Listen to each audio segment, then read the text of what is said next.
अस्सलामु अलैकुम वरहमतुल्लाहि वबरकातुहू। लर्न कुरान में खुश आमदीद। आज आपकी खिदमत में एक ऐसी दुआ के साथ पेश हो रहे हैं जिसके कसरत से पढ़ने से इंसान की अपनी बीवी और उसकी औलाद, उसकी दिल और दिमाग के लिए पुरसुकून बन जाते हैं, उसकी आंखों की ठंडक बन जाते हैं। घर का माहौल इतना ज़बरदस्त होता है कि इंसान अपने आप को अपने इस घर के अंदर हर किस्म की बीमारी, परेशानी, दुख तकलीफ से बिल्कुल आज़ाद महसूस करता है। और दुआ को पढ़ना शुरू करें।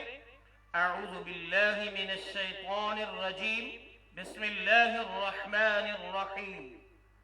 रब्बना हब लना मिन अज़वाजिना व ज़ुर्रिय्यातिना क़ुर्रता अयुनिन वजअलना लिलमुत्तक़ीना इमामा।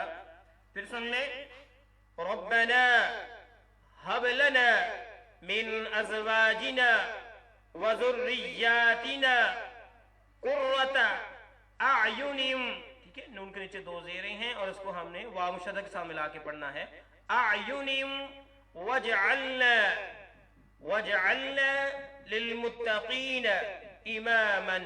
वक़फ़ किया, इमामा पढ़ा। ठीक है, यह सूरत अल फुरक़ान की आयत नंबर 74 का एक हिस्सा है। और अब हम इसके मानी पढ़ते हैं। ऐ हमारे रब, तू हमें हमारी बीवियों और औलाद से आंखों की ठंडक अता फरमा और हमें परहेजगारों का पेशवा बना। यानी खुद भी हम परहेजगार बन जाएं और जो लोग परहेजगार हैं उनके साथ हमारा एक खास ताल्लुक बन जाए।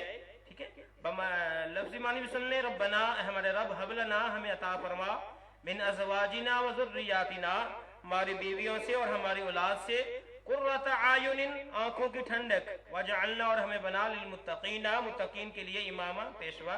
और जो है इंग्लिश लैंग्वेज के अंदर भी इसके मानी है। यहाँ पर दोस्त अहबाब देखना चाहे तो देख सकता है। आज के लिए इतना ही। अल्लाह हाफ़िज़।